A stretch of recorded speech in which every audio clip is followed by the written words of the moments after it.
भाग्य। आपको बता दूं कि बहुत सारे लोग कर्म को बड़ा कहते हैं और बहुत सारे लोग भाग्य को। ये सबकी अपनी अलग अलग विचारधारा होती है कि वो किसके समर्थन में है।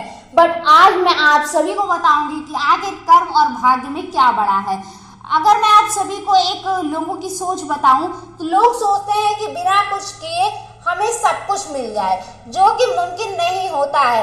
और मान लीजिए बाई चांस अगर उनको कहीं से मिल भी जाए कुछ, अगर कहीं से घर परिवार में से क्या कैसे है, तो वो लोग भाग्य किस्मत को कहते हैं कि हाँ उसकी वजह से मुझे मिला।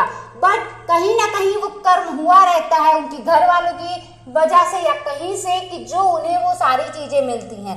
इसको छोड़िए, मैं आपको सीधा पॉइंट टू पॉइंट बताती हूँ कि महाभारत आप सभी ने सुना होगा और जानते भी होंगे।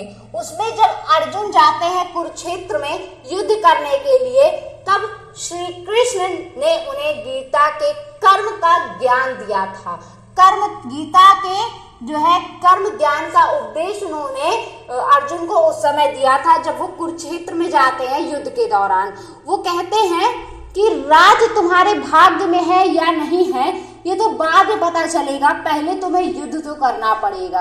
तुम्हें अपने प्रियजनों के खिलाफ युद्ध तो करना पड़ेगा, बाद में पता चलेगा कि तुम्हें राज्य मिलेगा या नहीं मिलेगा। इसलिए यहाँ पर बताया गया है कि कर्म प्रधान होता है, कर्म ही बड़ा होता है। भाग्य बाद में साथ देता है नहीं देता है वो अपनी जगह है। इसके अलावा भी मैं अगर आपको बताऊं, तुलसीदास जी ने श्री रामचरितमानस में लिखा है, कर्म प्रधान विश्व करी राखा, अर्थात युग तो कर्म का है। आप कर्म करते रहिए, फल की चिंता मत करिए। दोस्तों ये सारी चीजें बड़े बड़े विद्वानों ने कही है, जैसे श्री कृष्ण ने और तुलसीदास जी ने अपनी रचित ग्रंथ में और उपदेश के माध्यम से लोगों को बताया है।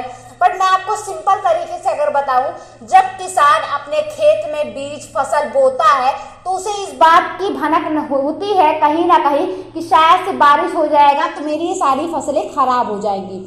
बट उसके बावजूद वो जा करके अपनी फसलों को लगाता है, उस पर मेहनत करता है, तभी तो उसकी फसल बाद में रंग लाती है, तभी तो वही जा करके आगे अनाज बनता है।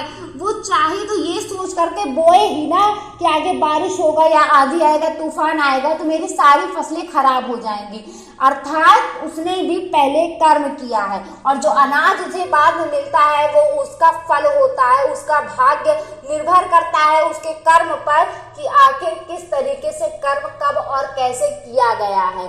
इस वजह से दोस्तों मेरे हिसाब से कर्म बड़ा है, भाग्य उनका ही साथ देता है जो व्यक्ति कर्म करता है। जो इंसान कर्म करेगा ही नहीं वहां पर उसका भाग्य भी उसका साथ नहीं देता है।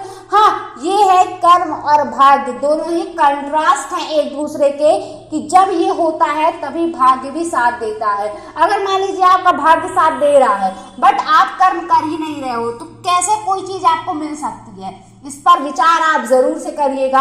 आई थिंक आप सभी को मेरी छोटी सी बात समझ आई हो तो please like comment and share जरूर से कर दीजिएगा। एंड दोस्तों चैनल को सब्सक्राइब करना बिल्कुल भी मत भूलिएगा। चलिए मिलते हैं नेक्स्ट वीडियो में एक नए टॉपिक के साथ, तब तक के लिए जय श्री राम।